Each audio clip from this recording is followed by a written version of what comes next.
Assalamualaikum warahmatullahi wabarakatuh. Saya mempresentasikan dengan judul eh, cara kontrak kerja antar perusahaan dengan karyawan. Ya, di sini menurut Undang-Undang Pasal 52 Ayat 1 Undang-Undang Nomor 13 Tahun 2003 tentang Ketenagakerjaan. Undang-Undang Ketenagakerjaan yang terdiri dari empat syarat. Itu yang pertama, adanya kesepakatan baik dari pihak perusahaan maupun pihak karyawan. Nomor dua, adanya kemampuan atau kecakapan para pihak untuk melakukan perbuatan hukum di mana karyawan tersebut telah berusia 21 tahun atau telah menikah. Itu bagi perusahaan yang mengatur. Pihak yang mendatangani kontrak kerja harus merupakan orang yang berwenang untuk mewakili perusahaan antar karyawan dengan pihak yang mewakili perusahaan, begitu. Nomor tiga, adanya pekerjaan yang diperjanjikan. Antaranya ada jenis pekerjaan yang jelas, ya, harus jelas akan dilakukan oleh pekerja dalam hubungan kerja tersebut. Nomor 4, pekerjaan yang diperjanjikan tidak bertentangan dengan kepentingan umum, kesusilaan dan peraturan perundang-undangan yang berlaku. Jadi dari keempat syarat tersebut, jika poin nomor 1, 2 tidak terpenuhi, maka salah satu pihak antara yang mewakili perusahaan dengan karyawan itu bisa untuk kontrak kerjanya dibatalkan, begitu. Poin yang ketiga dan yang keempat itu tidak terpenuhi, maka kontrak tersebut otomatis tidak diresmikan oleh hukum, tidak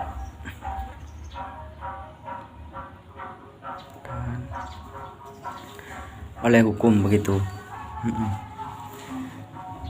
Jadi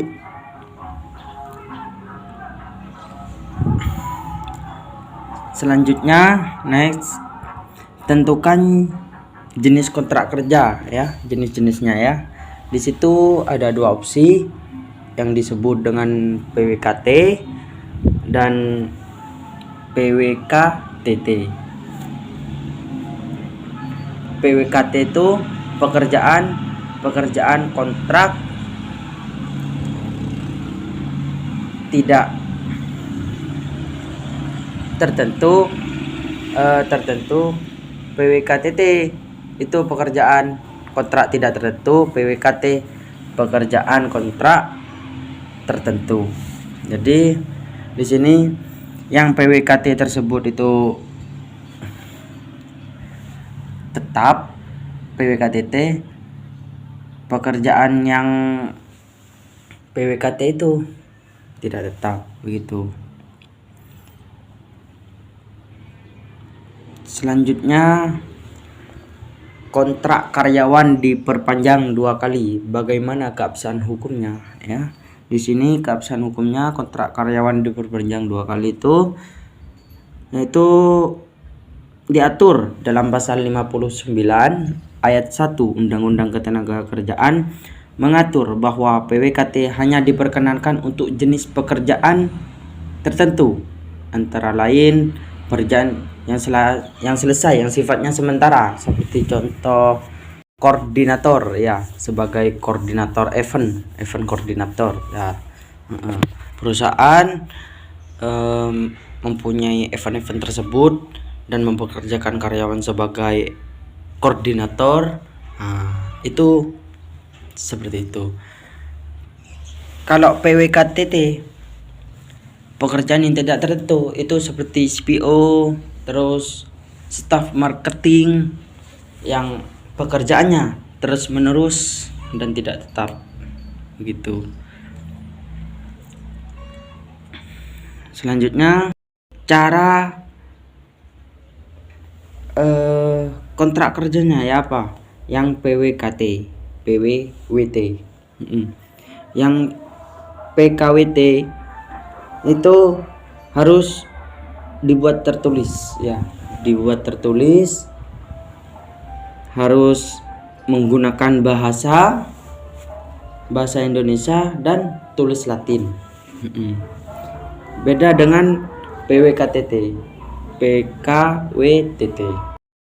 dimana dalam surat pengangkatan kerja harus memuat sekurang-kurangnya adalah beberapa hal seperti nama dan alamat karyawan, tanggal mulai bekerja, jenis pekerjaan dan besarnya upah yang akan diterima.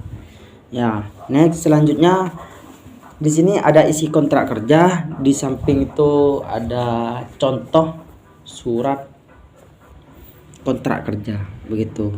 Yang pertama yang jelas itu alamat perusahaan dan jenis usaha. Nah, yang kedua nama, jenis kelamin, umur dan alamat karyawan. Nomor 3 jabatan atau jenis pekerjaan, tempat pekerjaan, besaran upah dan cara pembayarannya, kewajiban pengusaha dan karyawan.